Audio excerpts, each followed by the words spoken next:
Aquí, Rowan Mallory, grabando desde el faro de Point Callow. Si alguien encuentra esto, quiero saber. Si tuvieras 30 segundos para abandonar tu casa para siempre, ¿qué tomarías? ¿Fotos de familia? ¿Medicinas? ¿Armas? Yo tomé mi caja de herramientas y 3 listas de verificación laminadas. Ni siquiera pensé en mi teléfono hasta que ya estaba en el bote. Dice mucho sobre mí, supongo. Dice que confío más en las llaves inglesas que en las personas. Dice que siempre he sabido que el mundo funcionaba mejor cuando lo mantenías en compartimentos ordenados, cada pieza en su lugar, cada sistema con su propósito. Pero ahora, mirando estas paredes de piedra que me rodean, me pregunto si lo que tomé fue suficiente, o si lo que dejé atrás fue demasiado. El golpe contra la puerta de acero se detiene. Contengo la respiración. Mis dedos aprietan la palanca de la escotilla hasta que los nudillos se ponen blancos. Afuera, el viento arrastra el olor a salmuera y algo más oscuro, más pesado. Cuenta hasta 10, me digo. Si no hay otro golpe en 10 segundos, entonces quizás se fue con la corriente. 1, 2, 3. Mi corazón late tan fuerte que me pregunto si pueden oírlo a través del metal. 4, 5. El silencio es peor que el ruido. 6, 7. Entonces lo escucho. Ese chapoteo errático, como si algo arrastrara extremidades flojas por agua poco profunda. 8. El golpe llega de nuevo, más fuerte. Un sonido húmedo y sordo que resuena en la escalera de caracol sobre mí.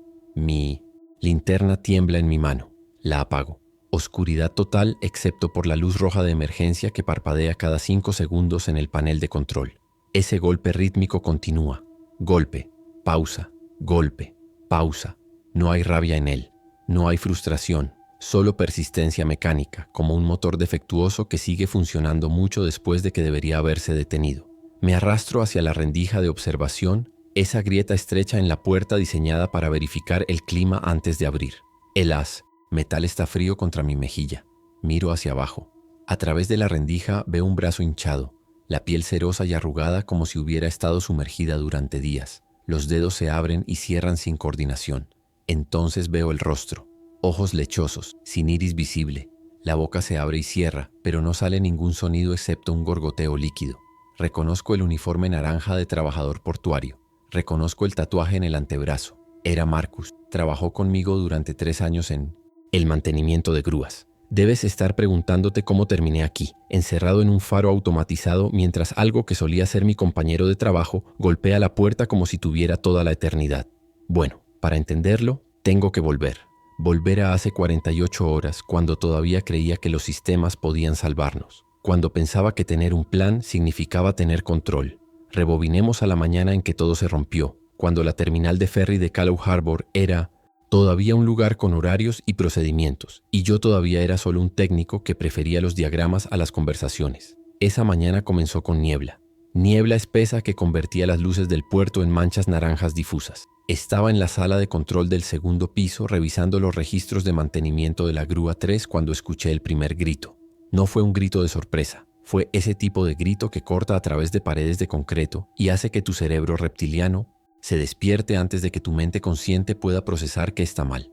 Me levanté de mi escritorio. La taza de café se volcó sobre mis papeles. Manchas marrones se extendieron sobre mi lista de verificación semanal. Caminé hacia la ventana que daba al muelle de embarque. A través de la niebla vi figuras moviéndose, demasiadas figuras. El ferry de las 6 de la mañana había llegado hacía 10 minutos. Los pasajeros deberían estar caminando tranquilamente hacia la terminal. Pero algo estaba mal. La forma en que se movían, errática. Algunos corrían, otros se tambaleaban. Entonces vi a alguien caer, y no se levantó. Agarré los binoculares del escritorio de seguridad. Mis manos ya estaban temblando, aunque mi cerebro todavía no había aceptado por qué. Enfoqué a través de la niebla. Lo que vi no tenía sentido dentro de mi marco de referencia. Una mujer con uniforme de azafata del ferry estaba agachada sobre un pasajero caído, pero no lo estaba ayudando. Su cabeza se movía de manera extraña, como un pájaro picoteando. Sangre oscura se extendía sobre el concreto mojado. Otro pasajero se acercó para ayudar. La azafata se giró. Incluso a esa distancia, incluso a través de la niebla, pude ver que algo estaba fundamentalmente roto en la forma en que se movía. Sin coordinación, sin propósito aparente excepto uno. Se lanzó sobre el buen samaritano. Más gritos. El radio de la sala de control cobró vida con chisporroteos de pánico. Voces superpuestas. Nadie usando protocolo adecuado. Solo caos. Dejé caer los binoculares. Mi respiración se había vuelto superficial. El aire en la sala de control se sentía denso, como si la presión atmosférica hubiera cambiado. Caminé hacia el panel de comunicaciones. Mis piernas se sentían desconectadas de mi cuerpo, moviéndose por entrenamiento muscular más que por decisión consciente. Presioné el botón para el canal de emergencia portuaria. Estática. Luego una voz masculina, tensa y aguda. Repito, no abran las puertas de la paz. Terminal. Tenemos una situación médica en el muelle B. Múltiples heridos. El personal está... La transmisión se cortó. No con estática, con un sonido húmedo y un grito cortado a la mitad. Solté el transmisor. Mi mente técnica empezó a funcionar. Evaluar. Categorizar. Pero los datos que estaba recibiendo no encajaban en ninguna categoría que conociera. Enfermedad. Violencia masiva. Colapso de protocolo. La suma no computaba. El edificio de la terminal estaba conectado a la sala de control por un corredor de vidrio. Normalmente podías ver a la gente caminando de un lado a otro. Ahora el vidrio estaba manchado con huellas de manos rojas. Figuras se presionaban contra él desde el lado de la terminal. Sus movimientos eran todos incorrectos, demasiado rígidos en algunos lugares, demasiado sueltos en otros, como marionetas con algunos hilos cortados. Retrocedí del vidrio. Mi espalda golpeó el escritorio. El dolor agudo me ancló. Piensa, Rowan. Piensa sistemáticamente. Evalúa tus opciones. Opción 1. Bajar y ayudar. Mi estómago se revolvió ante la idea. No era cobardía, me dije. Era realismo.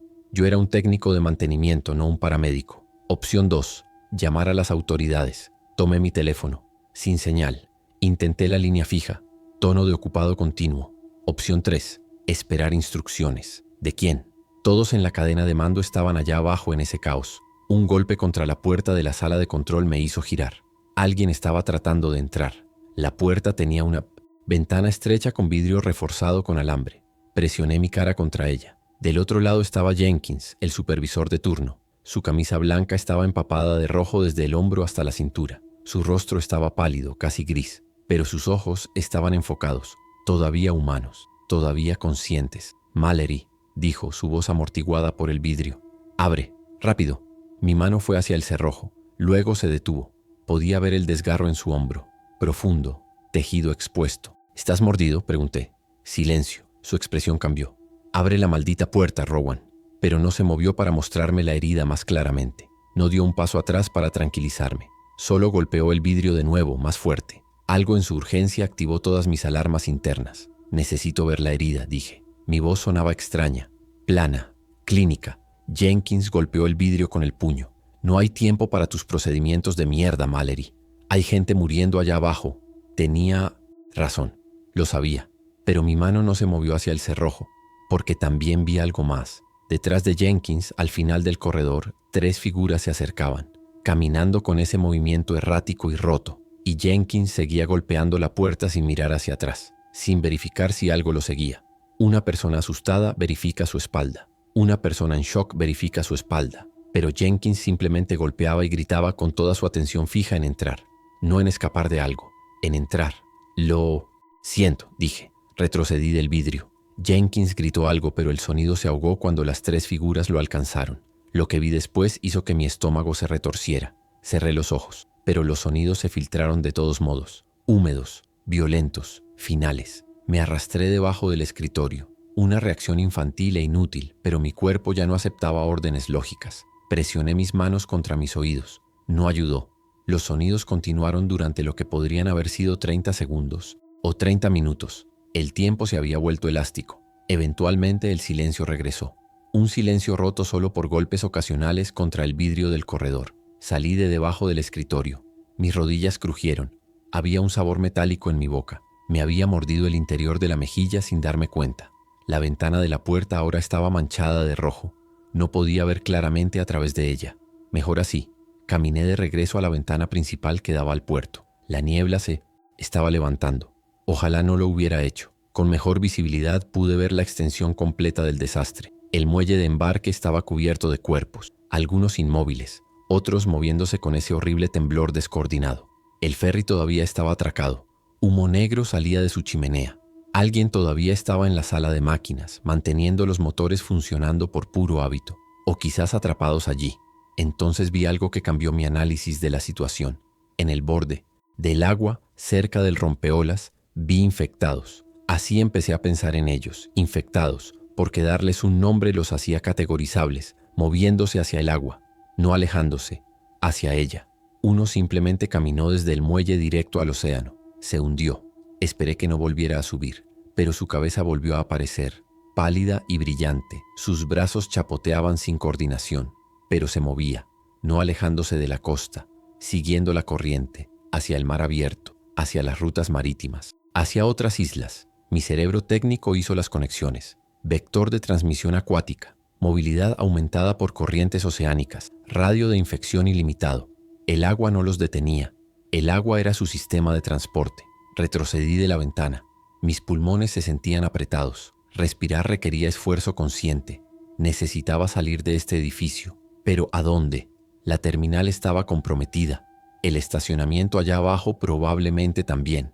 Mi auto estaba a 200 metros de Fon. Distancia en el lote de empleados. Imposible. Pensé en las opciones. Pensé en los recursos. Entonces recordé el bote de mantenimiento. Cada 3 semanas, yo era parte del equipo de 2 personas que tomaba el bote de 14 pies hacia el faro de Point Callow para revisar los sistemas automatizados. El bote estaba amarrado en el muelle de servicio, en el lado opuesto de la terminal desde donde había ocurrido el caos, quizás todavía accesible.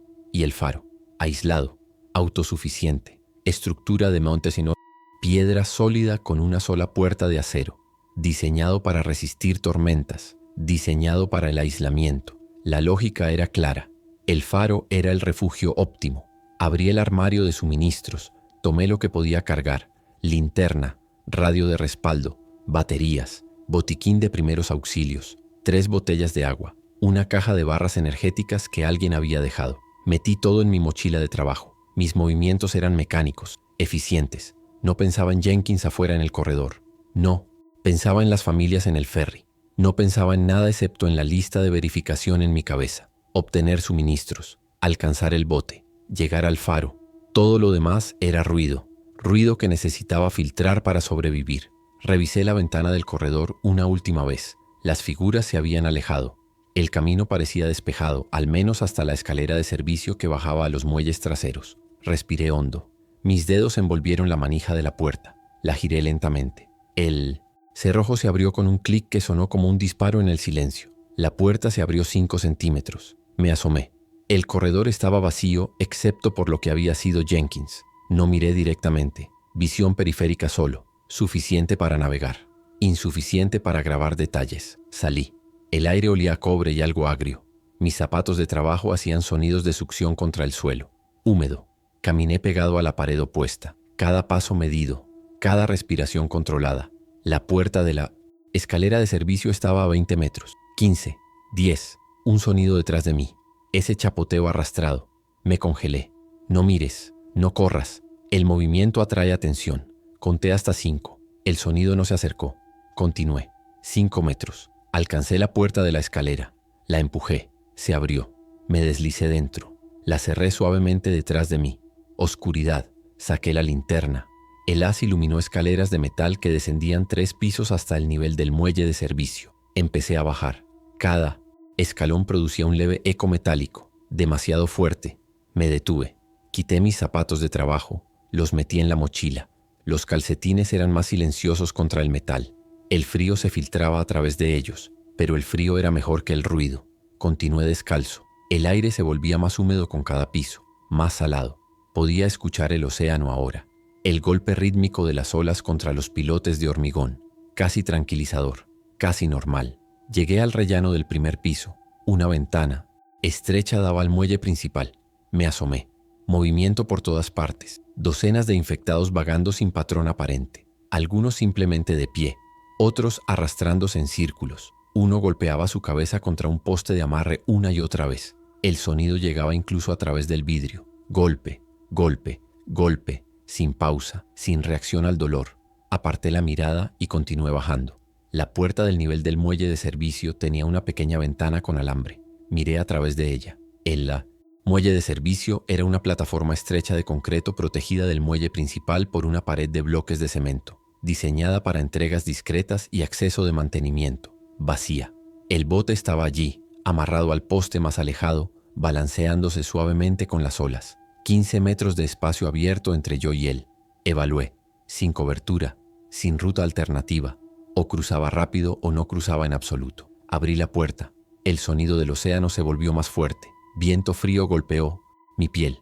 Todavía llevaba solo mi camisa de trabajo y pantalones. No había pensado en una chaqueta. Otro error. Lo añadí mentalmente a la lista de cosas de las que arrepentirme más tarde. Crucé el muelle de servicio a paso rápido pero controlado. No correr. Correr hace ruido. Correr atrae atención. 10 metros. 5. Alcancé el bote.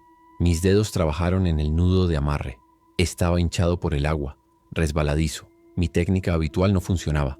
El pánico empezó a filtrarse en los bordes de mi concentración.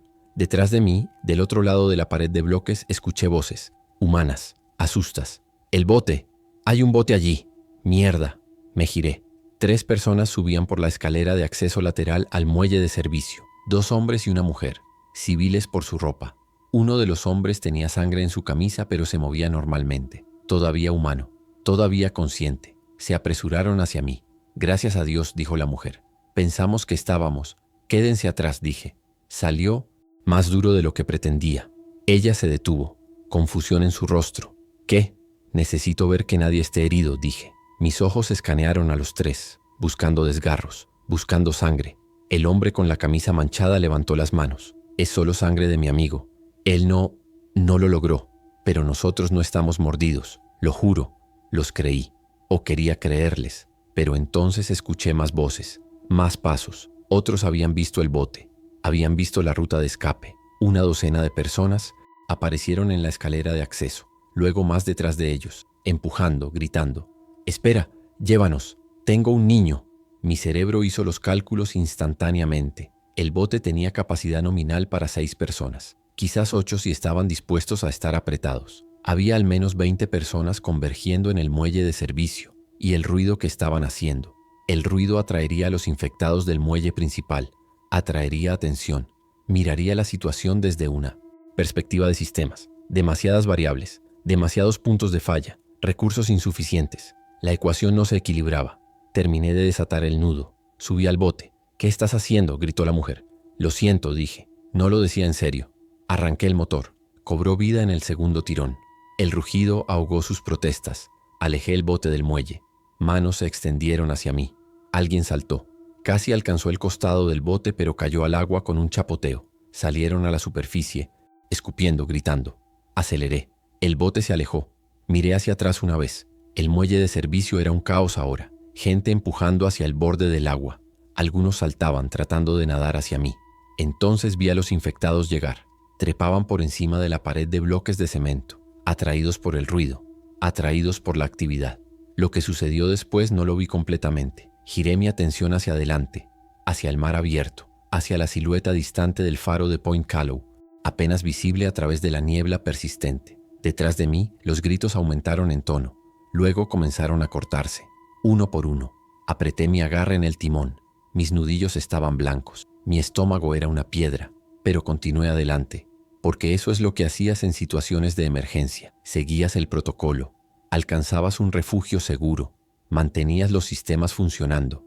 El viaje al faro normalmente tomaba 20 minutos. Esa mañana tomó 40 porque tuve que navegar lentamente a través de la niebla.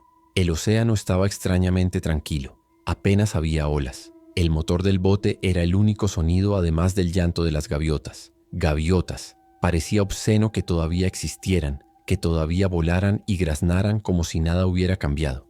Mantuve mi mirada fija en el horizonte donde sabía que estaba el faro. No miré hacia atrás, hacia el puerto.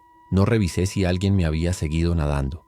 Esos eran datos irrelevantes. Mantuve mi mente enfocada en la lista de tareas. Alcanzar el faro, asegurar el perímetro, inventariar los suministros, establecer rutina. Las listas siempre me habían calmado. Convertían el caos en pasos manejables. Convertían el pánico en propósito. Solo necesitaba seguir la lista. Solo necesitaba hacer mi trabajo. El faro emergió de la niebla como un fantasma solidificándose. 40 metros de piedra gris sobre una roca negra y escarpada. La luz en la parte superior estaba apagada. Era de día, y el sistema automatizado solo la activaba al anochecer. El pequeño muelle de servicio al pie de la roca se veía intacto, sin botes, sin personas, sin infectados. Alivio inundó mi sistema, tan intenso que me mareó. Reduje la velocidad y acerqué el bote al muelle. Amarré con el nudo adecuado esta vez. Doble vuelta con media llave. Mis dedos recordaban el patrón incluso cuando mi mente todavía estaba fragmentada. Subí al muelle de concreto. Mis piernas temblaban. Adrenalina retrasada. Me permití 30 segundos de respiraciones profundas. Luego me puse los zapatos y subí el sendero rocoso hacia la puerta de entrada del faro. La puerta era de acero sólido, pintada de rojo brillante para visibilidad. Tenía un cerrojo industrial y una cerradura de código. Marqué los 6 dígitos. El mes y año en que el faro había sido automatizado. El cerrojo se abrió con un clic satisfactorio. Entré y cerré la puerta detrás de mí. Giré el cerrojo interno. El sonido del metal deslizándose en su lugar fue lo más hermoso que había escuchado en horas. Estaba dentro. Estaba a salvo. Estaba aislado. Me apoyé contra la puerta fría. Cerré los ojos. La oscuridad detrás de mis párpados estaba llena de imágenes que no quería. Jenkins en el vidrio. Los infectados caminando hacia el agua. Las manos extendiéndose desde el muelle. Abrí los ojos. Enfoqué en mi entorno. El interior del faro era exactamente como lo recordaba. Escalera de caracol de hierro fundido subiendo a través del centro. Paredes de piedra gruesa. Pequeña sala de equipo en el primer nivel con generador de respaldo, herramientas y suministros básicos. En el segundo nivel, una pequeña área de estar que los antiguos fareros habían usado. En el tercero, el mecanismo de la luz. Todo familiar. Todo predecible. Todo controlable. Dejé caer mi mochila. Me quité los zapatos empapados. Me senté en el primer escalón de la escalera. Solo por un minuto. Solo para procesar. Pero una vez que me senté, no pude levantarme. El tiempo pasó. No sé cuánto. Eventualmente la luz que entraba por las ventanas estrechas cambió de ángulo. Mediodía pasando a tarde. Me obligué a ponerme de pie. Trabajo que hacer. Sistemas que verificar. Subí a la sala de equipo. El generador de respaldo tenía combustible suficiente para tal vez una semana de uso conservador. Había herramientas como esperaba. Suministros de mantenimiento. Una caja de raciones de emergencia que probablemente tenían 5 años pero probablemente aún eran comestibles. 3 grandes jarras de agua. No, suficiente para largo plazo, pero suficiente para empezar. Hice un inventario mental. Lo escribí en una libreta que encontré en un cajón. Ver las cifras en papel las hacía reales, las hacía manejables. Tenía recursos, tenía refugio, tenía un plan. Subiría cada día a la plataforma de luz para buscar señales de rescate. Racionaría los suministros, mantendría los sistemas funcionando. Esto era solo una situación temporal. Las autoridades responderían. Los militares contendrían el brote. Llegaría ayuda. Solo necesitaba mantener todo funcionando hasta entonces. Subí al segundo nivel. El área de estar era espartana. Un catre viejo con un colchón delgado. Una mesa pequeña. Una silla. Un armario de metal con algunas mantas polvorientas y ropa de trabajo extra. Una ventana que daba al norte, hacia el puerto. Caminé hacia la ventana. Desde esta altura y distancia, el puerto parecía casi normal. Podía ver el humo todavía saliendo del ferry. Podía ver estructuras, pero no podía ver los detalles. No podía ver los cuerpos o los infectados o las consecuencias de mi decisión de irme. Mejor así. Cerré la cortina descolorida. La habitación se oscureció. Más fácil así. Me senté en el catre. Los resortes chirriaron. Miré mis manos. Estaban sucias. Manchas oscuras bajo las uñas. No sabía si era grasa o sangre. Me las froté contra mis pantalones. No ayudó. Me acosté. El colchón olía a mojo y sal. Cerré los ojos. Solo descansaría por 1 hora. Solo para recuperarme. Luego establecería un horario adecuado. Luego todo volvería a estar bajo control. Me desperté en la oscuridad. Completa desorientación. ¿Dónde estaba? ¿Qué hora era? Me senté demasiado rápido. Mi cabeza golpeó algo. Dolor agudo. Estaba debajo de la mesa, no en el catre. No recordaba haberme movido allí. Saqué mi linterna de mi bolsillo. La encendí. El haz iluminó el área de estar. Todo estaba como lo había dejado. Verifiqué mi reloj. 3 de la madrugada. Había dormido 14 horas. Mi cuerpo se sentía como cemento. Mis músculos protestaban cuando me arrastré desde debajo de la mesa. Tenía sed. Una sed brutal que hacía que tragar fuera doloroso. Bajé a la sala de equipo. Abrí una de las jarras de agua. Bebí directamente de ella. Demasiado rápido. Mi estómago se rebeló. Me incliné sobre el fregadero oxidado y vomité. Agua mezclada con bilis. Cuando terminó, me sentía hueco, vacío. Me enjuagué la boca. Bebí de nuevo, más despacio esta vez. Mi cuerpo aceptó el segundo intento. Subí a la plataforma de luz. Necesitaba ver. Necesitaba saber si algo había cambiado. La escalera de caracol parecía interminable en la oscuridad.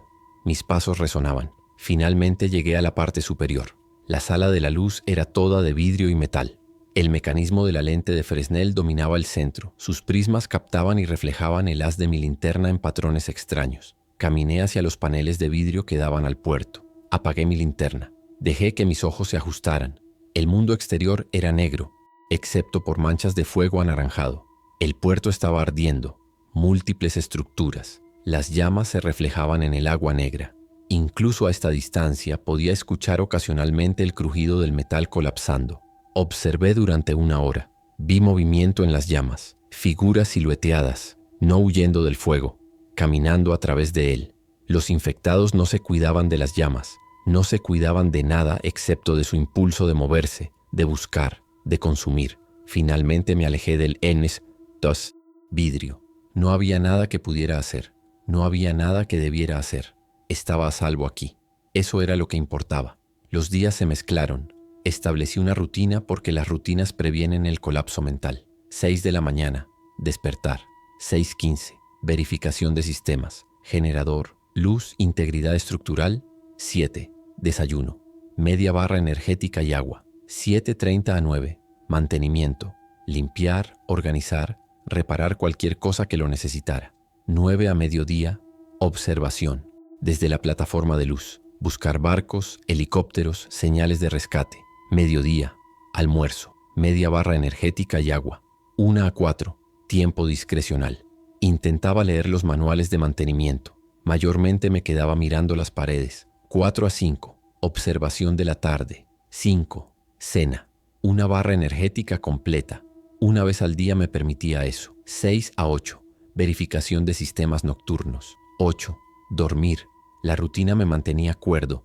La rutina significaba que todavía estaba funcionando como un ser humano civilizado. Significaba que no me estaba convirtiendo en un animal asustado, acurrucado en la oscuridad. El cuarto día, el radio finalmente captó algo además de estática. Una transmisión automatizada en un bucle. Refugiarse en el lugar. Manténgase alejado de las áreas costeras. Evite el contacto con individuos infectados. Los síntomas incluyen decoloración de la piel, deterioro cognitivo y comportamiento agresivo. No hay tratamiento confirmado. Repito, escuché el bucle 17 veces. Cada repetición me daba nuevos datos. Área costera, comprometida. Tratamiento, ninguno. Rescate, no mencionado. Extracción, no mencionada. Era solo una advertencia, no un plan. Apagué el radio para conservar la batería. No necesitaba escucharlo de nuevo. Ya sabía lo que decía, ya sabía lo que significaba. Estaba solo. Miré mis listas de raciones. Al ritmo actual de consumo, tenía suministros para 2 semanas más. Quizás 3 si reducía aún más. Después de eso, necesitaría opciones. Pesca tal vez. El océano estaba lleno de vida, excepto que también estaba lleno de infectados ahora. Los había visto flotando, cuerpos hinchados derivando con las corrientes. ¿Contaminaba eso a los peces? ¿Hacía que el océano fuera inseguro? Otra variable desconocida, otra cosa que no podía controlar. El quinto día trajo el primer golpe. Lo escuché justo después del amanecer mientras hacía mi verificación de sistemas en el nivel inferior. Un sonido sordo y húmedo contra la puerta de acero. Me congelé. Escuché. Silencio. Luego otro golpe. Rítmico. Persistente. Subí rápidamente a la plataforma de luz. Enfoqué los binoculares en la base de la roca. Un solo infectado estaba en el pequeño muelle de servicio. Debió haber derivado con la marea nocturna. Piel cerosa y arrugada. Ropa empapada colgando de su cuerpo hinchado. Golpeaba la puerta con su antebrazo una y otra vez. Sin rabia. Sin frustración. Solo persistencia mecánica. Golpe. Pausa. Golpe. Pausa. Lo observé. Durante 20 minutos. No se detuvo. No se fue. Simplemente continuó golpeando. Mi santuario se sentía menos seguro de repente. Si uno podía llegar aquí, otros podrían también. El océano no era una barrera. Era un sistema de transporte. Y la marea traía entregas 2 veces al día. Bajé y revisé la puerta. El metal era sólido. El cerrojo era fuerte. Pero cada golpe lo probaba. Cada golpe encontraba microdebilidades. Dado suficiente tiempo, suficiente persistencia, incluso el acero falla. Esa noche dormí con una llave inglesa al lado del catre. El sexto día trajo 3 más. El séptimo día, 5. Para el octavo día, había 8 infectados amontonados alrededor de la base de la roca. Algunos golpeaban la puerta, otros simplemente se quedaban de pie en el agua hasta la cintura, mirando hacia arriba. Sus ojos lechosos no podían verme, pero sabían que yo estaba allí. Podían sentirlo de alguna manera. Su presencia cambiaba el carácter del faro. Ya no era un refugio, se sentía como una trampa, una torre rodeada. Dejé de hacer observaciones desde la plataforma de luz durante el día. Demasiado visible, demasiado probable que mi movimiento los excitara. Me quedé en el segundo nivel con las cortinas cerradas, en la oscuridad, escuchando el golpeteo constante abajo. Golpe, golpe, golpe, como un reloj roto, como mi corazón, como el tiempo desmoronándose en insignificancia. Mi rutina empezó a deslizarse. A veces olvidaba comer, a veces comía 2 veces en una hora. El sueño era fragmentado. 30 minutos aquí, 2 horas allá. Las pesadillas eran peores que la vigilia. En mis sueños la puerta se abría. En mis sueños no estaba solo en el faro. El 10º día escuché voces, voces humanas. Grité de alivio antes de que mi cerebro pudiera intervenirlo. Corrí a la plataforma de luz. Escaneé el océano.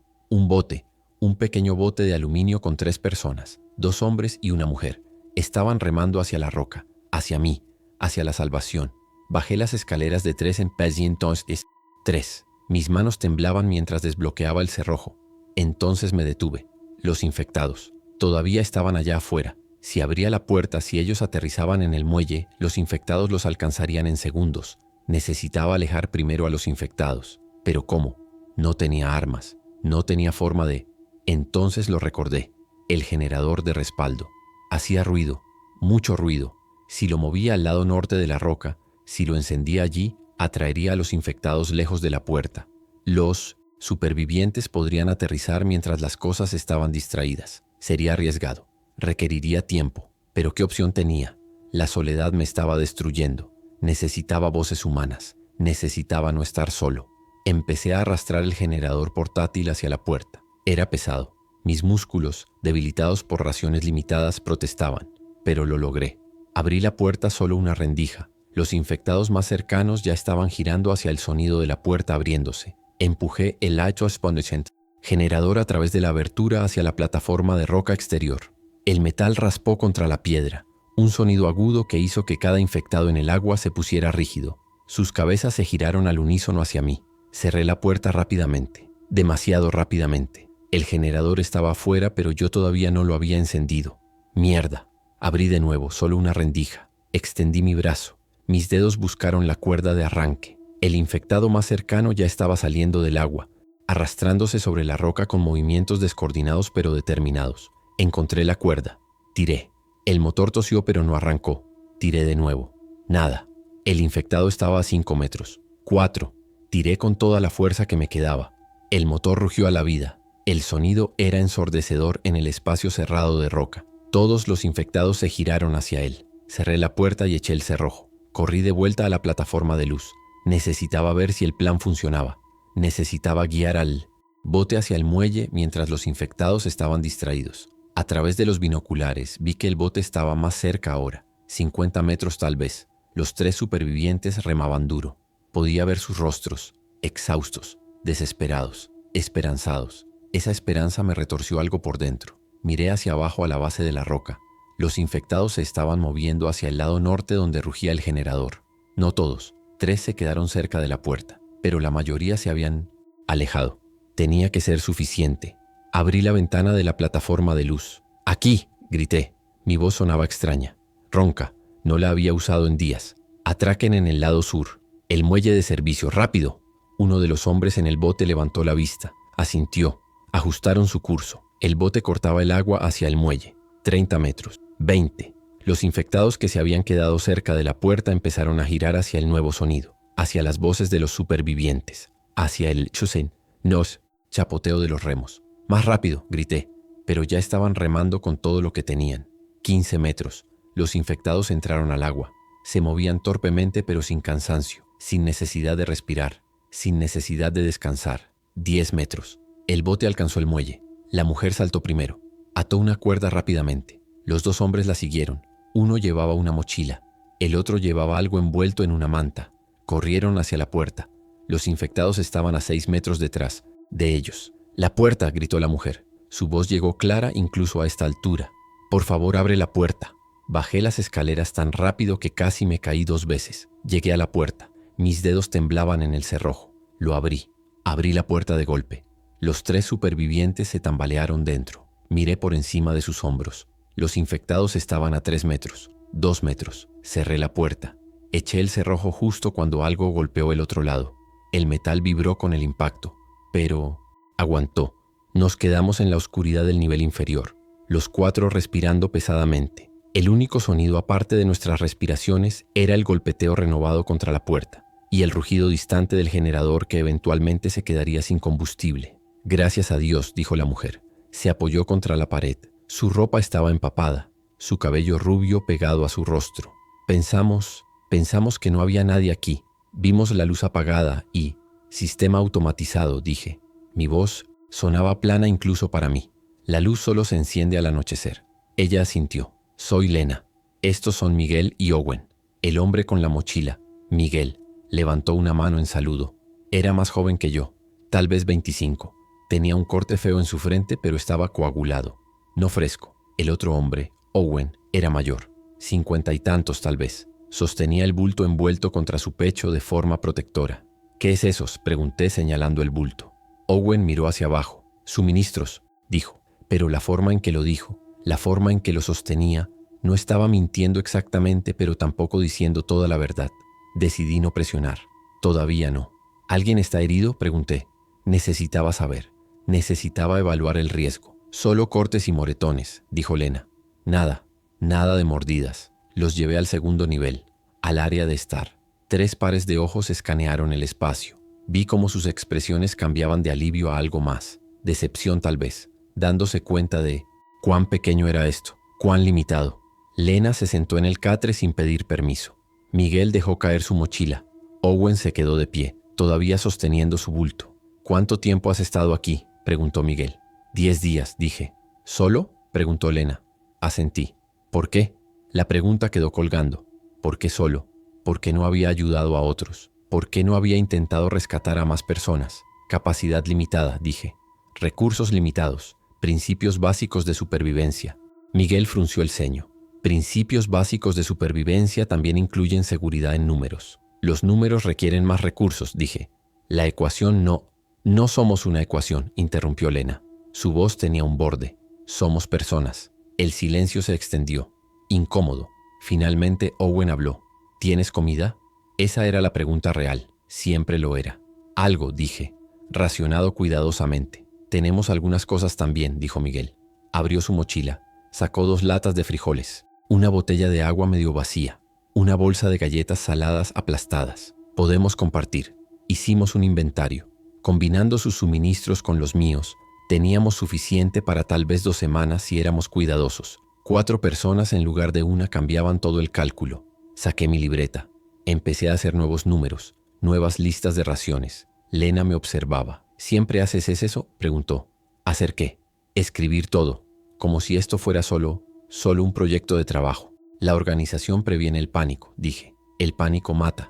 La soledad también mata, dijo en voz baja. No respondí. No sabía cómo. En cambio, terminé mis cálculos. Asigné responsabilidades. Miguel haría guardia en la plataforma de luz durante el día.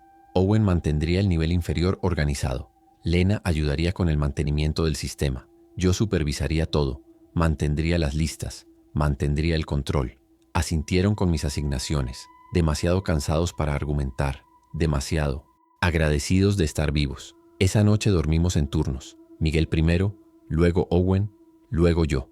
Lena insistió en tomar el último turno a pesar de que argumenté que debería descansar. Estoy bien, dijo. He dormido menos con más estrés. No pregunté qué significaba eso. Las historias de cómo habían sobrevivido hasta ahora podían esperar. O tal vez era mejor si nunca las conocía. Menos conexión, menos compromiso emocional, más fácil funcionar. El 11º día fue tenso. 4 personas en un espacio diseñado para una. No había privacidad, no había espacio personal. El aire se sentía más grueso con cada respiración exhalada. Miguel pasó la mayor parte del día en la plataforma de luz. Dijo que estaba vigilando posibles rescates, pero creo que solo necesitaba estar lejos del resto de nosotros. Owen se sentó en la esquina del nivel inferior, sosteniendo su bulto envuelto. Todavía no lo había abierto, todavía no había explicado qué era. Lena intentaba hacer conversación. Hacía preguntas. ¿De dónde eras? ¿Qué hacías antes? ¿Tenías familia? Yo daba respuestas cortas. Técnico de mantenimiento. Puerto de Callow. Sin familia cercana. Eventualmente dejó de preguntar. La comida era la peor parte. Repartir las raciones significaba vigilar a todos comer, ver cuánto tomaban, medir si alguien hacía trampa. Lena notó mi mirada. No vamos a robarte tu comida, Rowan, dijo. Solo estoy monitoreando el consumo, dije, manteniendo datos precisos. Estás siendo paranoico, dijo Miguel desde arriba. Su voz bajaba por la escalera de caracol. Sentí que mi mandíbula se apretaba. La paranoia es vigilancia apropiada dada la incertidumbre. La paranoia es no confiar en las personas que están del mismo lado que tú, respondió. No tuve respuesta para eso, porque tal vez tenía razón, pero la confianza era un lujo. La confianza requería certeza, y no había certeza en este mundo nuevo. El 12º día, el generador que había dejado afuera finalmente se quedó sin combustible. El silencio, cuando el motor murió, fue casi tan fuerte como el ruido había sido. Los infectados que se habían distraído con él empezaron a regresar hacia la puerta, hacia nosotros. Para la tarde, había 15 amontonados alrededor de la base de la roca. Su presencia constante se convirtió en el ruido de fondo de nuestras vidas. Golpe, golpe, golpe. A veces podía filtrarlos, otras veces era todo lo que podía escuchar.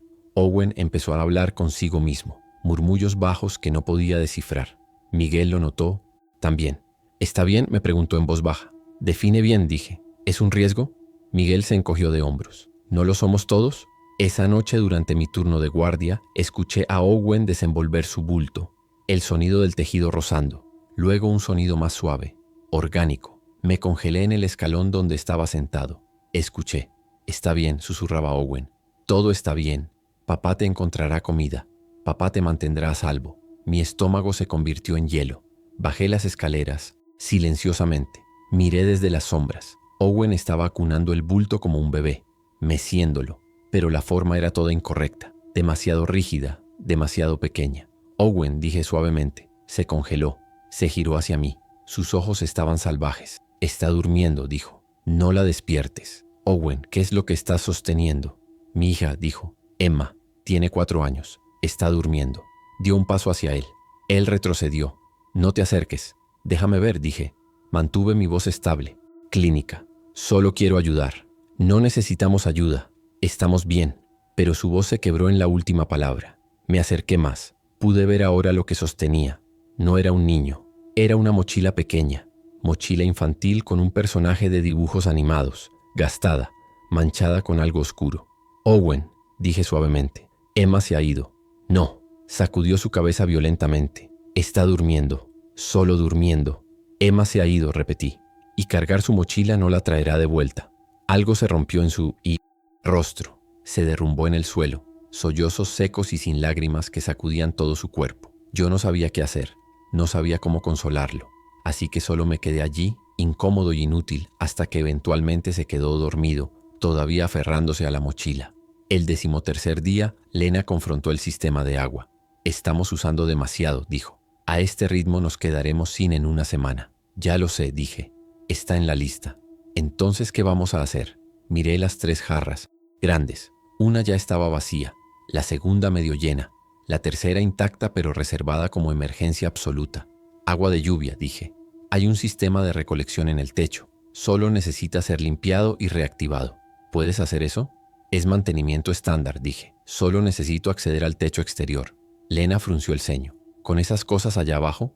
Estarán distraídas, dije. Miguel puede hacer ruido en el lado opuesto. Yo trabajo rápido, 5 minutos máximo. Es arriesgado, dijo. Todo es arriesgado, respondí. Esta es solo la opción con la mejor relación riesgo-recompensa. Ella no parecía convencida, pero no argumentó. Esa tarde hicimos el plan. Miguel subiría a la plataforma de luz y golpearía el vidrio rítmicamente. Los infectados responderían al sonido. Yo saldría por la escotilla de servicio en el lado opuesto del techo. Limpiaría los desechos del sistema de recolección de lluvia y volvería a entrar antes de que se dieran cuenta. Simple, directo, ejecutable. Excepto que cuando llegó el momento, cuando Miguel empezó a golpear y escuché a los infectados moverse hacia el sonido, cuando abrí la escotilla de servicio y el aire fresco golpeó mi cara, me congelé. No había estado afuera en 13 días. El cielo era gris pero vasto. El océano se extendía hasta el horizonte. El viento llevaba el olor a sal y descomposición, pero también a libertad. Por un momento solo quería quedarme allí, quedarme en ese pequeño cuadrado de techo y respirar. «Rowan», la voz de Lena desde abajo. «Muévete». Me obligué a salir. El techo inclinado estaba resbaladizo con algas. Me arrastré hacia el sistema de recolección. Solo un canalón de metal que drenaba en un tanque de almacenamiento. Estaba obstruido con hojas muertas y excrementos de aves. Empecé a limpiarlo con las manos. La suciedad se metía bajo mis uñas. El olor era amargo, pero trabajé rápido. 3 minutos. 4. El canal estaba despejado. Solo necesitaba verificar que el tanque de almacenamiento estuviera intacto. Me estiré sobre el borde del techo para mirar. Mi pie resbaló. Por una fracción de segundo estuve cayendo. Luego mis dedos encontraron el borde del canal. Me agarré. Mi cuerpo se balanceó sobre el vacío. 40 metros de caída hasta las rocas, hasta los infectados. Escuché un sonido abajo. Ese chapoteo errático. Habían escuchado mi resbalón. Estaban mirando hacia arriba. Podía sentir sus ojos lechosos encontrándome. Me levanté de nuevo al techo. Cada músculo temblaba. No miré hacia abajo. Gateé de vuelta a la escotilla. Lena estaba esperando, me ayudó a entrar. ¿Lo conseguiste?, preguntó. Asentí. No podía hablar todavía. Mi corazón latía demasiado fuerte. Bien, dijo, porque tenemos otro problema. Me llevó al segundo nivel. Owen estaba en la esquina, todavía aferrándose a la mochila de Emma, pero ahora estaba tosiendo.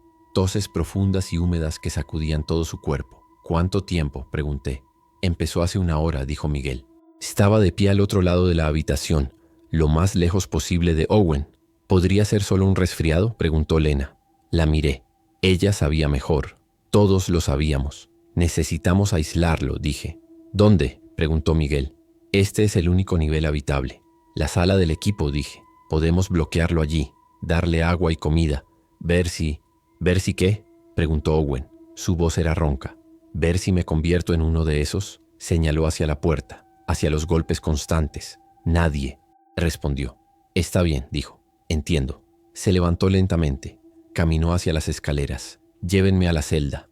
Lo seguimos abajo. La sala del equipo tenía una puerta sólida con un cerrojo exterior, originalmente diseñada para asegurar equipo valioso. Ahora serviría como celda de cuarentena. Owen entró sin resistencia. Se sentó en el suelo de concreto, todavía sosteniendo la mochila. Si empiezo a cambiar, dijo, no abran la puerta. Owen, empezó Lena. Prométanlo, dijo. Su mirada nos posen. Recorrió a los 3. Prométanlo. Lo prometemos, dije. Cerré la puerta. Eché el cerrojo. Sus toses se filtraban a través del metal. Húmedas. Empeorado. Subimos al segundo nivel. Nadie habló. ¿Qué había que decir? Habíamos visto lo que le pasaba a las personas infectadas. Habíamos visto la transformación. Solo era cuestión de tiempo. El 14º día, las toses de Owen se detuvieron. El silencio era peor. ¿Deberíamos verificar?, preguntó Miguel. No, dije. Le damos 24 horas. Si no hay sonidos para entonces, asumimos que está muerto, terminó Lena. O cambiado. Es lo mismo, dijo Miguel en voz baja. Pasamos el día en un silencio tenso, cada uno perdido en sus propios pensamientos. Lena verificaba compulsivamente sus brazos y piernas en busca de rasguños. Miguel se sentaba en las escaleras, mirando la puerta cerrada de la sala del equipo. Yo revisaba y volvía a revisar mis listas. Los números ya no se sumaban. 3 personas, recursos disminuyendo, sin rescate, a la vista. Y ahora un posible infectado encerrado abajo. Las variables estaban fuera de control. El sistema se estaba colapsando. Esa noche escuchamos el primer sonido desde la sala del equipo. No toses. No palabras, un golpe, luego otro, rítmico, persistente, igual que los infectados afuera. Owen se había ido. Algo más ocupaba su cuerpo ahora. Tenemos que hacer algo, dijo Lena. Su rostro estaba pálido. La puerta aguantará, dije. ¿Por cuánto tiempo?, preguntó Miguel. El tiempo. Suficiente, dije. Pero no lo creía. Podía escuchar el metal estresándose con cada golpe. Owen, lo que había sido Owen, no se cansaría, no se rendiría. Golpearía hasta que la puerta cediera o hasta que algo más le llamara la atención. El 15º día tomé una decisión. Necesitamos recursos, le dije a Miguel y Lena. El bote que trajeron, ¿todavía está amarrado? Miguel asintió. ¿Por qué?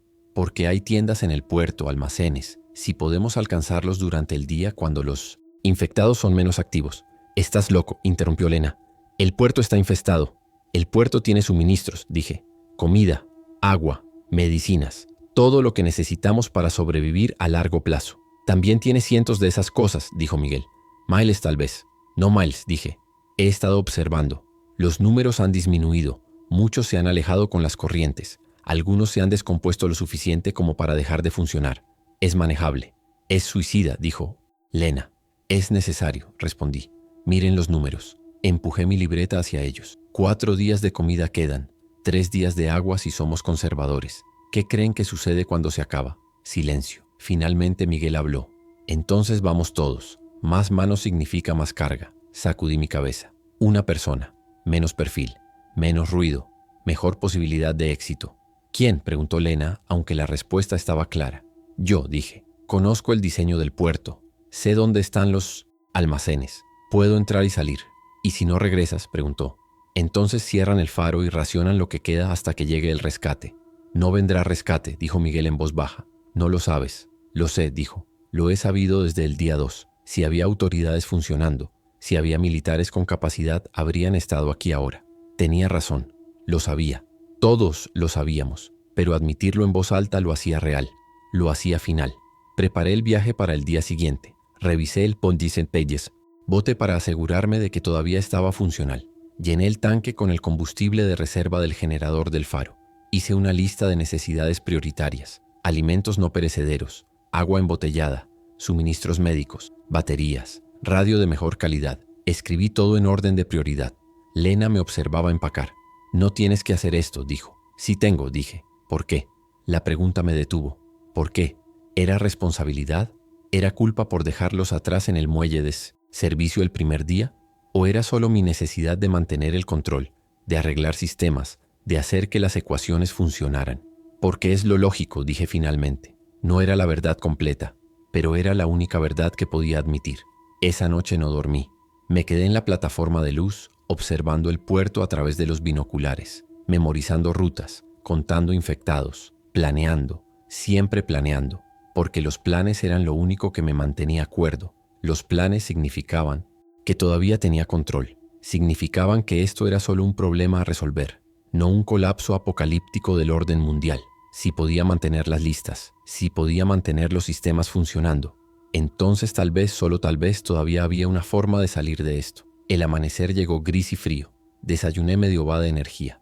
Probablemente la última comida que tendría hasta la noche si todo salía bien. Me puse una chaqueta impermeable que encontré en el armario. Demasiado grande, pero mejor que nada. Revisé mis bolsillos. Linterna, cuchillo multiherramienta, lista laminada, encendedor, los esenciales. Miguel me acompañó a la puerta. Buena suerte, dijo. Extendió su mano, la estreché. Su agarre era firme. Si no regreso para el anochecer, empecé. Regresarás, interrumpió. Tienes que hacerlo, porque si no lo haces, estaré jodidamente enojado contigo. Una pequeña sonrisa tiró de mi boca. La primera en días. Entendido. Abrió la puerta. Los infectados inmediatamente se giraron hacia el sonido, pero yo ya estaba corriendo, abajo por las rocas, hacia el muelle. Mis pies encontraron puntos de apoyo por instinto y memoria. Detrás de mí, escuché el chapoteo cuando entraron al agua. Alcancé el bote, desaté el nudo, empujé y salté dentro en un movimiento. El motor arrancó en el primer tirón, aceleré. El bote se alejó justo cuando dedos pálidos rozaban el costado de aluminio. Había escapado. Ahora venía la parte difícil. El viaje al puerto tomó 15 minutos. Reduje la velocidad cuando me acerqué, dejando que el bote derivara los últimos 100 metros. Menos ruido, menos atención. El puerto se veía peor de cerca. Edificios quemados, autos volcados, cuerpos hinchados flotando en el agua aceitosa. Y los infectados, docenas de ellos, algunos en los muelles, otros en el agua hasta la cintura, moviéndose sin propósito, esperando estímulo. Busqué el almacén del puerto, estructura de metal rojo, 2 pisos, cerca del borde del agua. Podía ver la puerta de carga todavía abierta. Oscuridad dentro, pero oscuridad significaba potencialmente intacto, potencialmente sin saqueo. Guié el bote hacia un muelle de carga en el lado este, más lejos de la concentración principal de infectados. Amarré rápido, subí al concreto. 3 infectados cerca voltearon hacia mí. Evaluación rápida. 30 metros de distancia. Movimiento lento. Podía superarlos. Corrí hacia el almacén. Mis pulmones ya ardían. Demasiados días de raciones limitadas. Demasiado poco ejercicio. Alcancé la puerta de carga. Entré en la oscuridad. El interior era caos. Estantes volcados, productos esparcidos, pero también oportunidades. Saqué mi linterna. El haz cortó la oscuridad. Alimentos enlatados por todas partes, botellas de agua aplastadas pero no rotas, cajas de barras energéticas. Empecé a agarrar, llenando mi mochila con todo lo que podía cargar. Comida primero, luego agua. Todavía tenía espacio. Busqué un botiquín médico. Lo encontré detrás de un mostrador volcado. Adentro, vendajes, antiséptico, analgésicos. Lo metí en la mochila. Esta ya pesaba el doble que cuando entré, pero necesitaba más. Un viaje no sería suficiente. Busqué una caja resistente que pudiera llevar al bote. Encontré una caja de plástico. La llené con más latas, más agua, más suministros. Demasiado pesada para llevarla cómodamente, pero manejable. Levanté la caja. Me giré hacia la puerta. Una figura estaba parada allí, silueta recortada contra la luz exterior. Humana, no infectada. La forma era demasiado recta, demasiado deliberada. «Hola», dijo una voz masculina. «Déjalo». Bajé la caja lentamente. Mis manos se levantaron a la altura del pecho. Postura universal de no amenaza. Pero mi cerebro ya estaba evaluando opciones. El hombre dio un paso hacia adelante. La luz lo iluminó mejor. 40 y tantos, delgado hasta el punto de la demacración, ropa sucia, y en su mano derecha un tubo de metal. No un arma de fuego, pero suficiente para romper un cráneo. «No quiero problemas», dije. Mi voz sonaba estable, clínica. «Solo estoy tomando suministros». «Mis suministros», dijo. «He estado viviendo aquí. Este es mi territorio». No sabía que alguien estaba. «Ahora lo sabes», interrumpió. «Así que lárgate, deja la caja y vete». Miré la caja. Días de comida, agua, medicinas. Todo lo que necesitábamos para sobrevivir. «No puedo hacer eso», dije. «Tengo personas dependiendo de mí». «Yo también», dijo. Señaló hacia la parte trasera del almacén. «Mi hermana está enferma. Necesita esos suministros más que tus personas». «¿Enferma cómo?», pregunté. Necesitaba saber. Necesitaba evaluar la amenaza. «Infección en la pierna», dijo. «De un corte. No es de ellos. Solo una infección normal, pero sin antibióticos». Su voz se apagó. No necesitaba terminar. Sabíamos lo que significaba. Infección sin tratamiento, fiebre, sepsis, muerte. «Hay antibióticos en el botiquín», dije. «En mi mochila. Puedo dártelos». Sus ojos se entrecorraron. «¿Y luego te llevas el resto?» «Necesito comida y agua», dije. «Pero podemos dividirlo, mitad y mitad». Ambos sobrevivimos. Él se rió. Un sonido duro y hueco. «¿Mitad y mitad? ¿Sabes cuánto tiempo duran los suministros aquí para 2 personas? 3 semanas si somos cuidadosos. 4 si nos morimos de hambre. Agregas tu grupo y ¿qué? ¿1 semana? Entonces buscaremos más», dije. «Hay otros almacenes, otras tiendas, todas saqueadas», dijo. «Todas vacías o llenas de esas cosas. Esto es todo lo que queda». Dio otro paso adelante. El tubo se levantó ligeramente. «Así que aquí está lo que va a pasar. Vas a dejar la mochila también. Vas a irte. Y vas a agradecer que te permita vivir». Mi mente corría. Opciones, siempre opciones. Podía pelear, pero él tenía el arma. Tenía la posición. Tenía la desesperación que hace a las personas impredecibles. Podía correr, pero entonces regresaría con las manos vacías. Miguel y Lena morirían de hambre. Yo moriría de hambre. O podía negociar. «Tu hermana», dije. «Déjame verla. Déjame confirmar que necesita los antibióticos. Luego te los doy. Te doy la mitad de la comida también, pero me quedo con el agua y el resto». «No estás en posición de negociar», dijo. «Ninguno de nosotros lo está», dije. «Ambos estamos desesperados. Ambos estamos asustados. Pero matar no resuelve nada. Solo reduce nuestras posibilidades». Algo cambió en su expresión. El tubo bajó una fracción. «¿Eres médico?», preguntó. «Técnico», dije.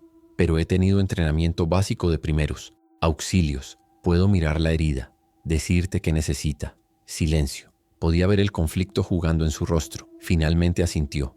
«Está bien. Pero intentas algo, cualquier cosa, y te rompo el cráneo». «Entendido», dije. Me llevó a la parte trasera del almacén. Había construido una especie de campamento allí. Mantas extendidas sobre cajas. Latas vacías apiladas en una esquina. Y acostada en las mantas, una mujer. 30 y tantos. Pálida. Sudando a pesar del aire frío. Su pierna estaba envuelta en tela rasgada manchada de amarillo y marrón. El olor golpeó cuando me acerqué. Dulce. Pútrido. Carne muriéndose. «¿Puedo?», pregunté señalando el vendaje. Él asintió. Me arrodillé. Desenvolvió la tela cuidadosamente. La herida debajo hizo que mi estómago se retorciera. Profunda, infectada más allá de lo que los antibióticos podían arreglar. Vetas rojas subían por su muslo. Sepsis temprana. Tal vez días de vida. tal vez horas. Entonces, dijo detrás de mí, ¿puedes arreglarla? No. Inmediatamente. Busqué en mi mochila, saqué el botiquín. Encontré los antibióticos, una botella pequeña, tal vez 10 píldoras. Dale 2 ahora, dije. 2 cada 12 horas hasta que se acaben. Le pasé la botella. ¿Eso la curará?, preguntó. Su voz tenía algo que no había escuchado antes. Esperanza, frágil y desesperada. Y yo sabía que debía decirle la verdad. Sabía que debía decirle que la infección estaba demasiado avanzada, que necesitaba cirugía y antibióticos intravenosos y cuidado hospitalario que ya no existía. Pero miré sus ojos, vi la esperanza allí y tomé una decisión. Le dará una oportunidad, dije. Mentí porque la verdad no lo ayudaría. La verdad solo lo rompería. Y un hombre roto con un tubo de metal era más peligroso que uno con esperanza falsa. Se aflojó visiblemente. Gracias, dijo. Gracias. Manténla hidratada, dije, y mantén la herida limpia. Mentiras sobre mentiras, pero mentiras amables. Me levanté. Ahora, sobre los suministros. Él miró la caja que había llenado. Luego mi mochila. Toma la mitad de la caja, dijo, y vete. No es suficiente, dije. Es lo que hay, dijo. El tubo volvió a subir. Tomé suficiente. Ahora vete antes de que cambie de opinión. No argumenté. Había presionado mi suerte tan lejos como se podía. Saqué la mitad de las latas de la caja. Las metí en mi mochila hasta que las costuras se tensaron. Pesaba tanto que apenas podía levantarla. Buena suerte, dije. No respondió. Solo se arrodilló junto a su hermana sosteniendo la botella de antibióticos como si fuera magia líquida, como si pudiera salvarla. Salí del almacén. Mis hombros ya dolían bajo el peso de la mochila. Los 3 infectados todavía estaban allí. Más cerca ahora. 10 metros tal vez. Evalué. Demasiado cerca para correr al bote. Necesitaba distracción. Busqué en el suelo. Encontré un trozo de concreto. Lo lancé hacia el muelle oeste. Golpeó el metal con un estruendo. Los 3 infectados giraron hacia el sonido. Empecé a caminar. Hacia el bote. Rápido pero controlado. No correr. El movimiento brusco atrae atención. 8 metros. 6. Uno de los infectados giró de vuelta. Me vio. Su boca se abrió. Un gemido gorgoteante salió. Los otros 2 giraron también. Ahora corrí. Alcancé el bote cuando el primero estaba a 3 metros. Lancé la mochila. Salté dentro. Dedos rozaron mi chaqueta. Arranqué el motor. Rugió a la vida. Aceleré. El bote se alejó. Detrás de mí, los infectados entraron al agua. Pero yo ya estaba fuera de alcance. Respiré. Primeras respiraciones reales desde que había entrado al almacén. Mi cuerpo temblaba con adrenalina retrasada, pero lo había logrado. Tenía suministros, no tanto como esperaba, no tanto como necesitábamos, pero suficiente para unos días más, suficiente para seguir sobreviviendo. Giré el bote hacia el faro, hacia la seguridad relativa, hacia Miguel y Lena esperando. Entonces escuché el sonido. Un motor, no el mío, otro bote. Giré. Un bote más grande estaba saliendo de detrás del rompeolas, bote militar, gris, con una ametralladora montada en la proa, y en el costado pintado en letras blancas, Horizon, rescate. Finalmente, después de 16 días, el rescate había llegado. El alivio inundó mi sistema tan intensamente que casi solté el timón. Aceleré hacia ellos, agitando mi brazo. ¡Aquí!, grité.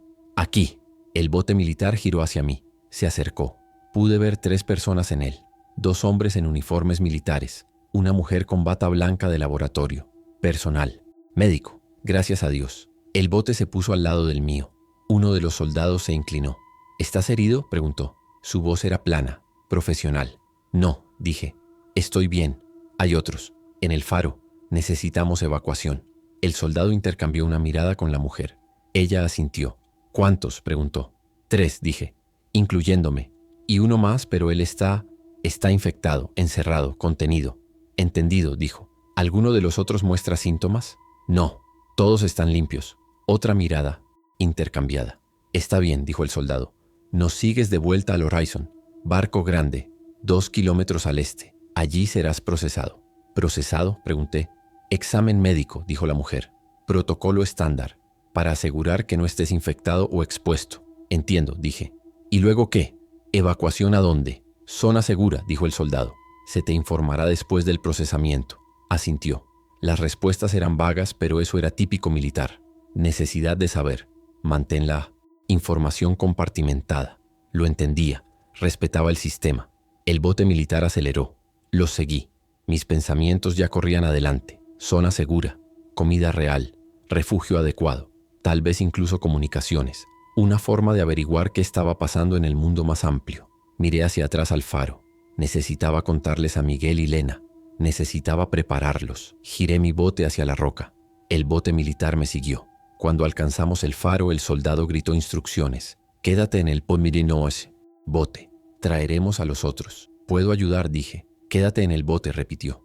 No era una sugerencia. Observé mientras los dos soldados desembarcaban. Se movían con eficiencia entrenada, armas levantadas, barriendo los infectados que todavía vagaban alrededor de la base. Disparos, rápidos, precisos. Los infectados cayeron, permanecieron caídos. Alcanzaron la puerta del faro. Uno golpeó con la culata de su rifle. Personal militar, salgan con las manos visibles. La puerta se abrió.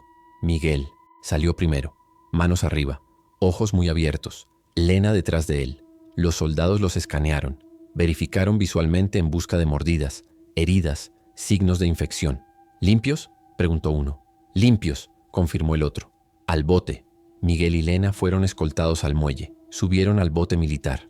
Miguel me vio. «Rowan, ¿qué está pasando?» «Rescate», dije. «Nos están evacuando». «¿A dónde?», preguntó Lena. «Zona segura», dije. Repetí las palabras que el soldado me había dicho. Sonaban huecas saliendo de mi boca. Uno de los soldados regresó al faro. «¿Reportaste un infectado contenido?», gritó. «Sala del equipo», grité de vuelta. «Nivel inferior, cerrado». Asintió.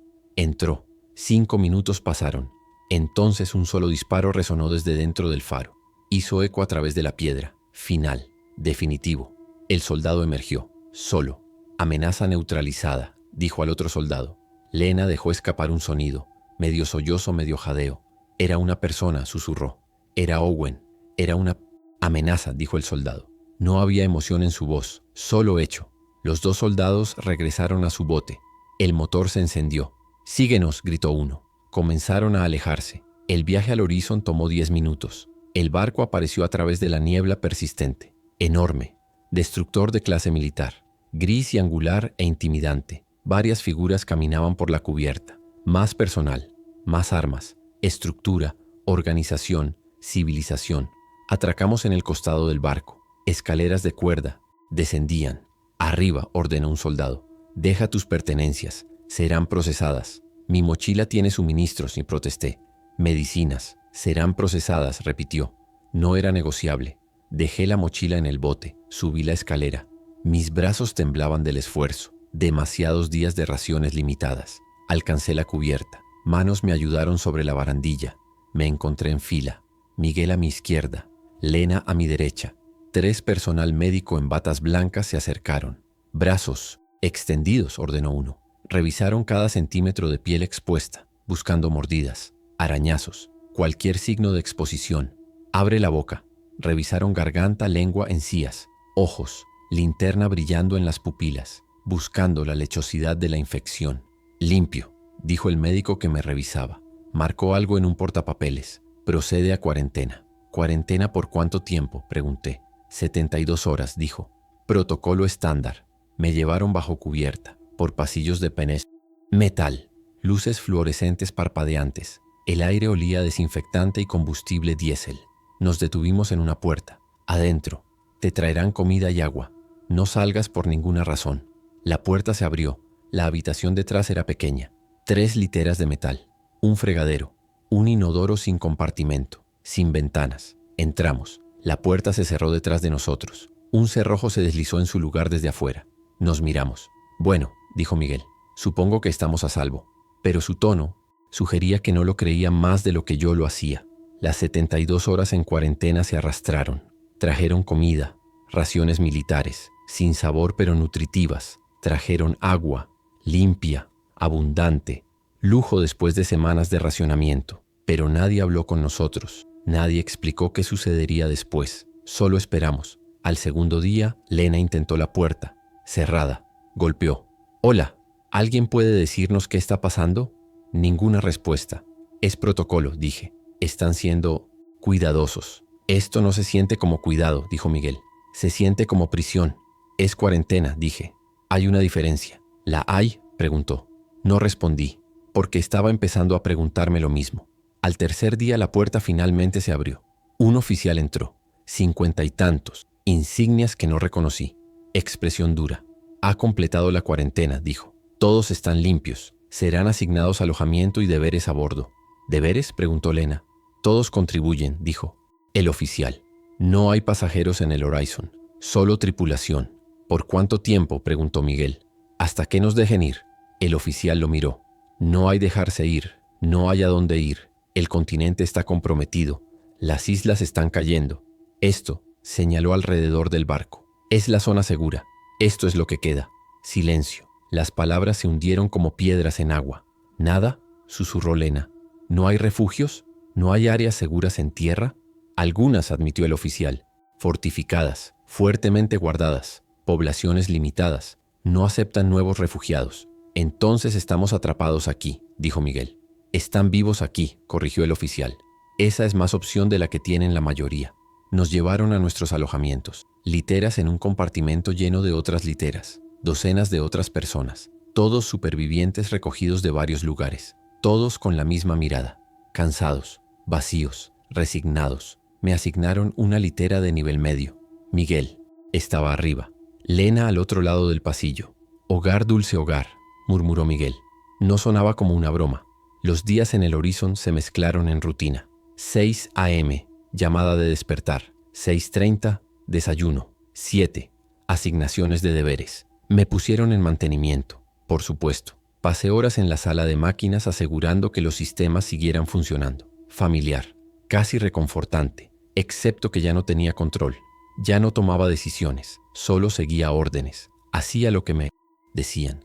Un engranaje en una máquina. Lena fue asignada a cocina, Miguel a cubierta de trabajo. Lo veíamos en las comidas. Intercambiábamos pocas palabras. ¿Qué había que decir? Habíamos sobrevivido. Habíamos alcanzado la salvación. Y se sentía como muerte. Las semanas pasaron. Vi otros botes llegar. Más supervivientes recogidos, procesados, asignados. El barco se llenaba. Los espacios se volvían más apretados. Las raciones más pequeñas. El aire más rancio. Un día durante el mantenimiento, encontré un mapa en la sala de comunicaciones, marcado con ubicaciones, barcos marcados en rojo, áreas terrestres marcadas en negro, zonas seguras en verde. Apenas había verde, principalmente negro, principalmente rojo. El mundo había caído, no en un día, no con explosión, sino con susurro húmedo de cuerpos en el agua, con acumulación persistente de infectados que no podían ser detenidos, solo ralentizados, solo evitados. Doblé el mapa, lo devolví donde lo encontré. No se lo dije a Miguel ni a Lena. Qué bien haría. Ya sabían la verdad. Todos la sabíamos. Una noche me quedé despierto en mi litera, escuchando los sonidos del barco, el zumbido del generador, el crujido del metal expandiéndose y contrayéndose, las respiraciones de docenas de personas en el compartimento. Me recordó al faro, al aislamiento, a cuando todavía tenía control, cuando todavía podía hacer listas y mantener sistemas y pretender que el orden importaba. Ahora no tenía nada, no tenía privacidad, no tenía autonomía, no tenía propósito más allá de mantener los motores funcionando en un barco que navegaba sin rumbo, supervivencia sin vida, existencia sin futuro. Me giré hacia la pared, cerré los ojos, traté de dormir, pero detrás de mis párpados vi el muelle de servicio, vi las manos extendiéndose, vi a Jenkins en el vidrio, vi al hombre en el almacén sosteniendo antibióticos inútiles como salvación. Vi todas las elecciones que había hecho, todas las ecuaciones que había resuelto, todo el control que había mantenido. Y me pregunté si había valido la pena, si sobrevivir así, encerrado, controlado, reducido a función en lugar de persona, era realmente supervivencia en absoluto, o si solo era otra forma de muerte, más lenta, más silenciosa, pero igual de final. Finalmente me quedé dormido y soñé con el faro, vacío, oscuro, con la luz apagada y las olas rompiendo contra la roca, una y otra vez, persistentes, implacables, erosionando incluso la piedra con suficiente tiempo, reduciendo todo, a polvo, a nada, a silencio. 3 meses en el Horizon, 3 meses de rutina, de seguir órdenes, de existir. Entonces algo cambió, rumores empezaron a circular. Un asentamiento, en el norte, fortificado, autosostenible, aceptando nuevos refugiados, cantidades limitadas, selección basada en habilidades técnicas altamente valoradas. Mi pulso se aceleró. Una salida, una posibilidad. Puse mi nombre en la lista. Miguel y Lena también. Esperamos. Una semana pasó. Luego nos llamaron a la oficina del oficial. Nos paramos en fila. El oficial revisó su portapapeles. Mallory Rowan, técnico de mantenimiento. Aprobado para transferencia. Alivio inundó mi sistema. Ortiz Miguel, trabajador general. Rechazado. Habilidades insuficientes. Miguel se tensó. Chen Lena, personal de cocina. Rechazada. Habilidades insuficientes. El silencio cayó como un martillo. ¿Qué?, dijo Lena. Su voz se quebró. El asentamiento tiene capacidad limitada, dijo el oficial. La selección debe ser estratégica. Ellos me ayudaron a sobrevivir, dije. Ellos, eso no es relevante, interrumpió el oficial. La decisión es final. Mallory, serás transferido en 3 días. Prepara tus pertenencias. No iré sin ellos, dije. Las palabras salieron antes de que pudiera detenerlas. El oficial me miró. Entonces no irás. Bien, dije. Pero mi estómago se retorcía, porque sabía que era mentira. Sabía que cuando llegara el momento, cuando viera el bote esperando, cuando tuviera la opción entre quedarse en este barco abarrotado y una posibilidad de algo mejor, tomaría el bote. Porque eso era lo que siempre hacía. Resolvía la ecuación, maximizaba la supervivencia, elegía el resultado lógico, sin importar el costo, sin importar a quién dejaba atrás. Los 3 días pasaron demasiado rápido. Miguel no me hablaba. Lena intentaba fingir que todo estaba bien. Deberías ir, dijo. Es una buena oportunidad. No sin ustedes, dije. Ella sonrió. Triste. Rowan, ambos sabemos que irás. Tenía razón. La mañana de la transferencia me paré en la cubierta. Mi pequeña bolsa de pertenencias a mis pies. El bote esperaba. Otros 5 transferidos estaban siendo cargados. Personal técnico, personal médico, personas con habilidades, personas con valor. Miguel apareció. Entonces así es, dijo. Miguel, empecé. No, dijo. No necesito tu explicación. No necesito tus excusas. Solo vete. Se giró. Se fue. No lo seguí. Lena vino después. Puso algo en mi mano. Una pequeña libreta. Mi libreta. La que había dejado en el faro. La encontraron en tu mochila cuando procesaron tus cosas, dijo. Pensé que podrías quererla de vuelta. Miré la libreta. Páginas llenas de listas, raciones, horarios, ecuaciones. Todos mis intentos de controlar lo incontrolable. Gracias, dije. Mi voz sonaba hueca. Rowan, dijo suavemente. No eres mala persona. Solo eres alguien que hace lo necesario. Eso no es malo. Es solo solitario. Me abrazó. Breve. Luego se fue. Igual que Miguel. Dejándome solo en la cubierta. Con mi bolsa. Con mi libreta. Con mis elecciones. Última llamada, gritó un oficial. Recogí mi bolsa. Subí al bote. No miré atrás. No podía. Porque si miraba atrás, si veía al horizonte alejándose, si pensaba en Miguel y Lena todavía a bordo, podría romperme. Y no me podía permitir romperme. No ahora. Todavía no. Tenía que seguir funcionando. Seguir resolviendo ecuaciones. Seguir sobreviviendo. Porque eso era todo lo que sabía hacer. Era todo lo que me quedaba. Bote alcanzó la costa 3 horas después. El asentamiento se extendía frente a nosotros. Muros de concreto, torres de vigilancia, alambre de púas. Parecía más una prisión que un refugio. Pero las luces estaban encendidas. El humo salía de chimeneas. Señales de vida, señales de civilización. Nos procesaron en la puerta. Más exámenes médicos, más preguntas. Nombre, habilidades, historial. Respondí todo mecánicamente. Rowan Mallory, técnico de mantenimiento, 15 años de experiencia, sistemas, eléctricos, mecánicos, hidráulicos. Me asignaron un número, una litera, un horario. Reporta de ingeniería a las 6 a.m. mañana, dijo el procesador. No llegues tarde. 3 tardanzas significan expulsión. ¿Expulsión a dónde?, pregunté. Me miró como si fuera idiota. Afuera de los muros. ¿A dónde más? Asentí. Entendí. Esto no era un refugio. Era un contrato. Trabajas o mueres. Contribuyes o eres expulsado. Simple. Lógico. Exactamente el tipo de sistema que solía apreciar. Excepto que ahora, parado en esta instalación estéril con mi número y mi horario y mi litera asignada, todo lo que podía sentir era vacío.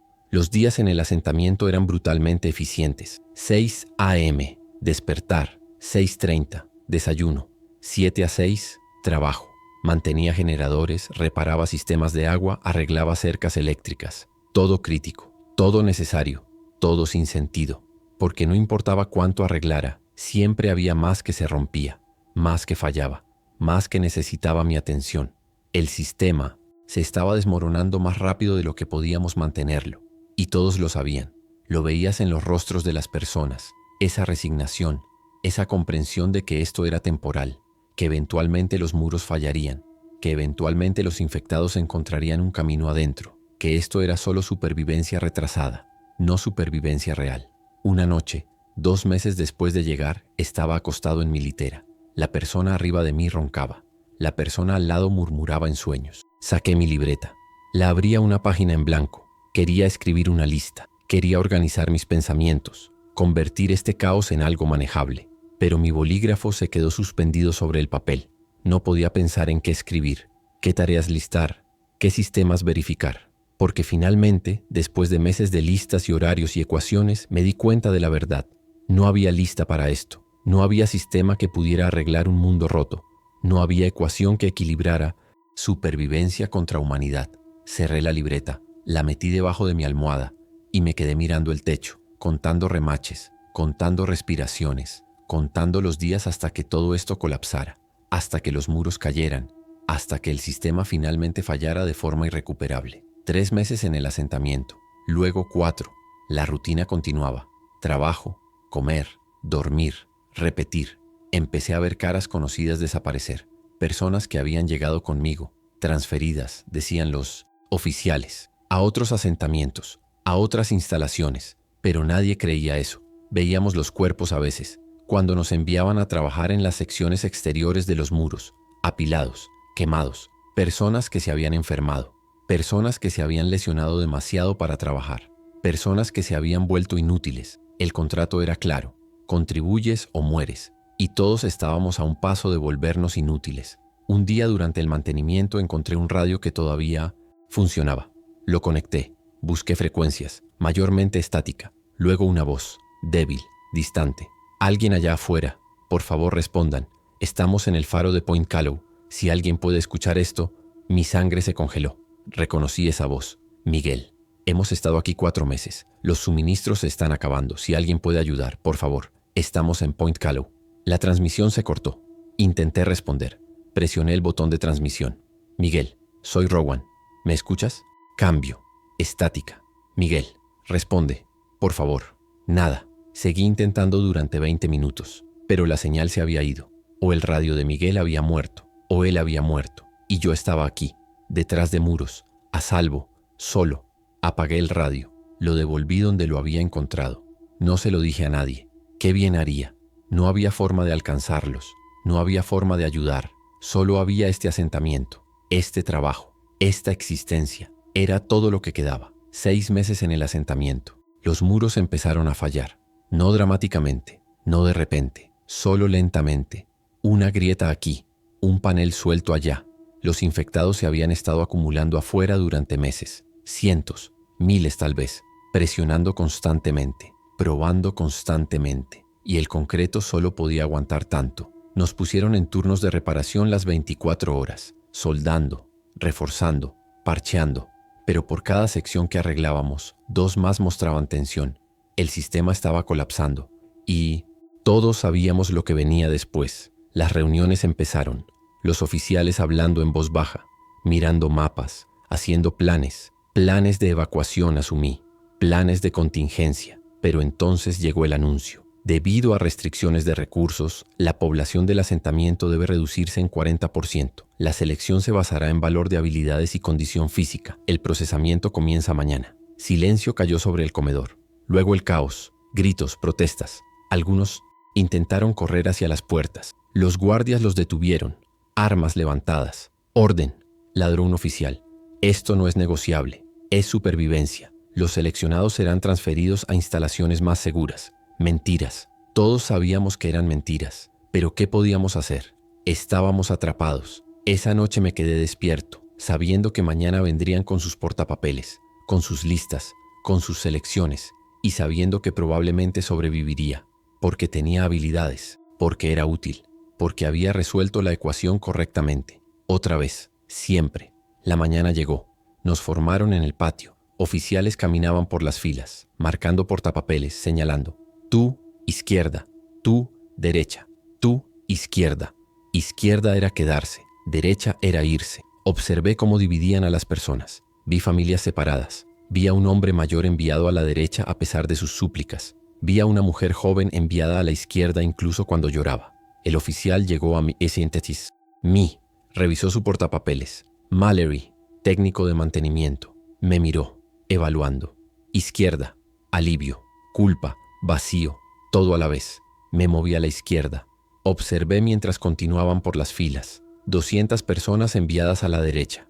Las marcharon hacia las puertas exteriores. Algunos fueron tranquilos, resignados. Otros pelearon, gritaron.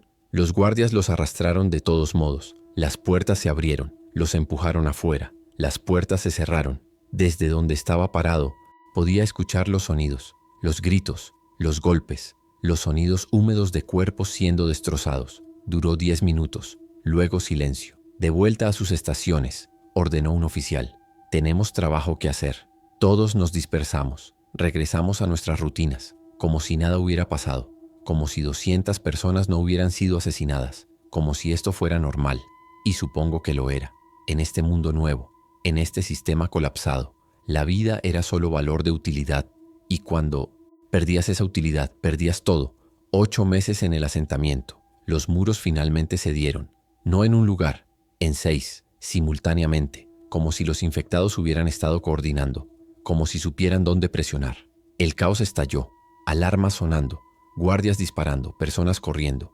Nadie hacia las salidas, no había salidas, solo los muros, y los infectados viniendo a través de ellos. Corría hacia ingeniería, pensamiento instintivo, proteger los sistemas, mantener el generador funcionando, como si importara, como si mantener las luces encendidas mientras todos morían tuviera algún propósito. Alcancé la sala del generador, cerré la puerta de acero, eché el cerrojo. Afuera, los sonidos del asentamiento muriendo.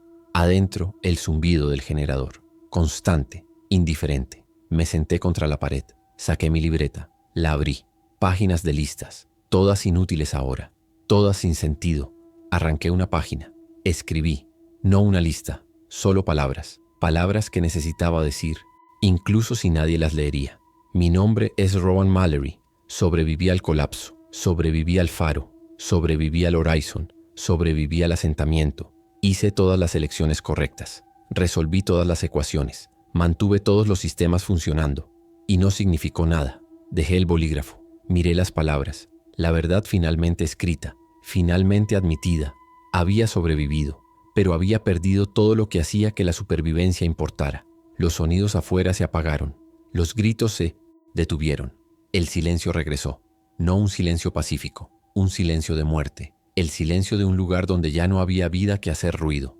Me quedé en la sala del generador durante 3 días, bebiendo del lavabo, comiendo nada, solo esperando. ¿Por qué? No lo sabía. Rescate no vendría. Nadie quedaba para rescatar. Finalmente el hambre me sacó. Abrí la puerta. El asentamiento era una tumba. Cuerpos por todas partes, algunos inmóviles, otros moviéndose con ese horrible temblor. Los infectados vagaban sin propósito, pero había menos de los que esperaba. La mayoría debió haberse alejado, siguiendo algún estímulo distante. Caminé por las calles vacías, pasé el comedor, la enfermería, los cuarteles, todo destruido, todo vacío. Alcancé los muros. Las brechas eran enormes ahora. El concreto se había derrumbado por completo en secciones. Podía caminar directo a través, hacia el exterior, hacia el mundo, hacia nada. Me detuve en la brecha, miré afuera, bosques a la distancia, montañas más allá. En algún lugar allá afuera tal vez había otros supervivientes, otros asentamientos, otras personas todavía aferrándose. O tal vez no había nada, tal vez esto era todo, solo restos, solo ruinas, solo personas solas escondidas en espacios cada vez más pequeños, esperando el fin inevitable. Retrocedí de la brecha, no iba afuera, no todavía. En cambio, volví a la sala del generador, cerré la puerta, me senté contra la pared, saqué mi libreta otra vez, la abrí a una nueva página y comencé a escribir. No listas, no horarios, una historia, mi historia. Todo lo que había pasado, todo lo que había hecho, todas las elecciones, todas las personas que había dejado atrás. Jenkins, las personas en el muelle de servicio, el hombre en el almacén y su hermana moribunda. Miguel, Lena, Owen, todos fantasmas ahora, todos sacrificios en el altar de mi supervivencia. Escribí durante horas, hasta que mi mano acalambró. hasta que las páginas se llenaron, hasta que no hubo más que decir. Entonces cerré la libreta, la sostuve en mis manos, este registro de mi fracaso, este testimonio de mi humanidad perdida, y me di cuenta de algo que debería haber entendido en el faro, debería haber entendido en el Horizon, debería haber entendido aquí. No puedes mantener sistemas en un mundo que ha colapsado. No puedes resolver ecuaciones cuando todas las variables son caos. No puedes sobrevivir manteniendo listas cuando lo que realmente necesitas mantener es tu alma. Me puse de pie. Caminé hacia la puerta. La abrí. El asentamiento seguía muerto, seguía vacío. Pero algo había cambiado. Yo había cambiado. Ya no tenía miedo. Ya no estaba calculando. Ya no estaba tratando de controlar lo incontrolable. Solo estaba caminando. Pasé por el comedor. Tomé algunas latas de comida. Pasé por la enfermería. Tomé suministros médicos. No porque tuviera un plan. No porque estuviera haciendo una lista. Solo porque podría necesitarlos. Podría no necesitarlos. Ya no importaba. Alcancé las puertas principales del asentamiento. Las grandes puertas de acero que habían mantenido el mundo afuera. Ahora colgaban abiertas, rotas, inútiles. Caminé a través de ellas, hacia el camino que llevaba hacia el sur, hacia la costa, hacia el océano, hacia el faro. No sabía si Miguel y Lena todavía estaban allí.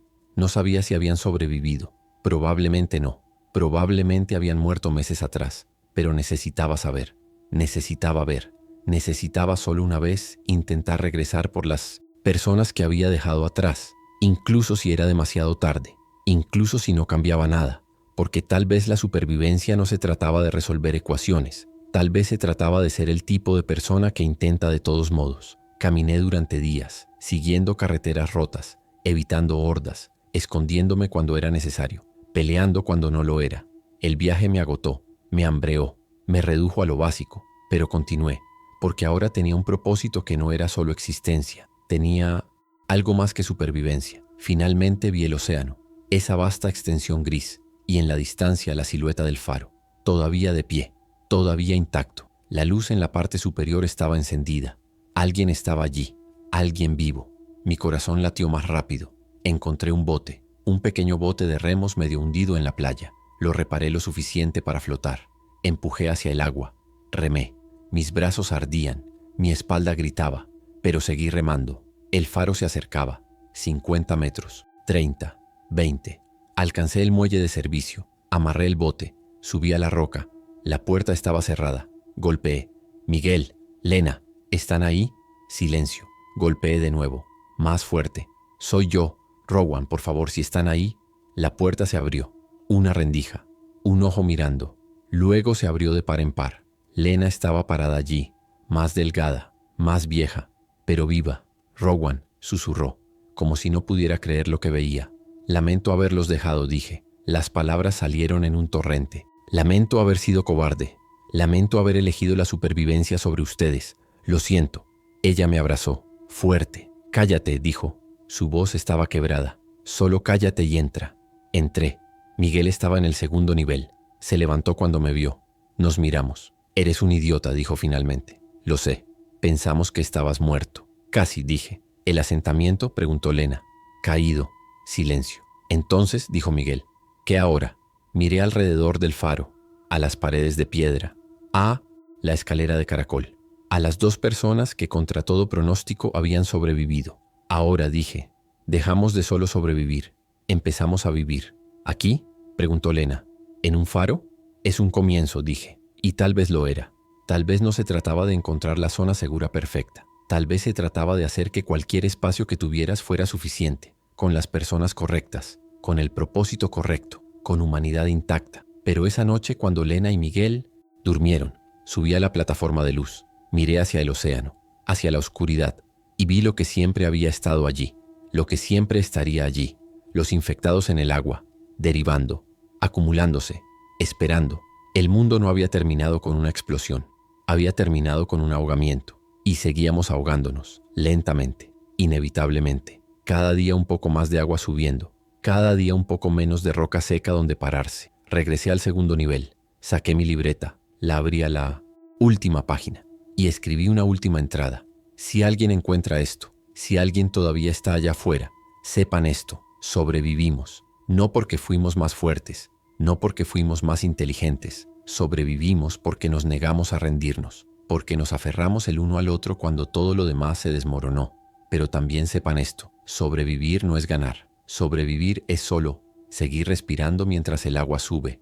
Y el agua siempre está subiendo, siempre.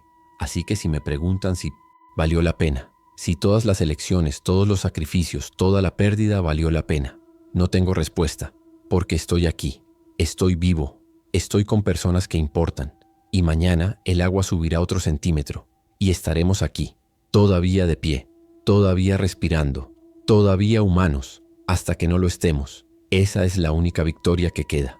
Cerré la libreta, la puse en la mesa, miré a Miguel y Lena durmiendo, y me di cuenta de que esto era todo. Este momento, esta habitación, estas personas. No había rescate viniendo, no había zona segura esperando, solo había ahora. Y tal vez eso tenía que ser suficiente, porque cuando el mundo se ahoga, cuando los sistemas colapsan, cuando todas las listas y ecuaciones y planes fallan, lo único que queda es la elección de quedarse, de no dejar ir, de mantener tu humanidad incluso cuando todo lo demás se ha ido. Eso es horror, verdadero horror. No el miedo de morir, sino el miedo de sobrevivir y perder lo que te hace humano en el proceso. Yo había perdido eso una vez, había resuelto las ecuaciones, había mantenido los sistemas funcionando y me había vaciado. Pero ahora, aquí, en este faro rodeado de muerte, había encontrado algo de vuelta. No mucho, solo un fragmento, pero suficiente para seguir adelante, suficiente para intentar, suficiente para importar. Y cuando el agua finalmente nos alcance, y lo hará, siempre lo hace, al menos me ahogaré como humano, no como máquina, no como sistema, como persona que intentó, que falló, que perdió, pero que nunca dejó de ser humana. Ese es el horror que me queda, el conocimiento de que todo esto es temporal, que el faro caerá, que moriremos aquí, que nuestras listas y esperanzas y humanidad se ahogarán con nosotros, pero hasta entonces, hasta ese último momento, seguiremos la luz encendida, y eso tendrá que bastar.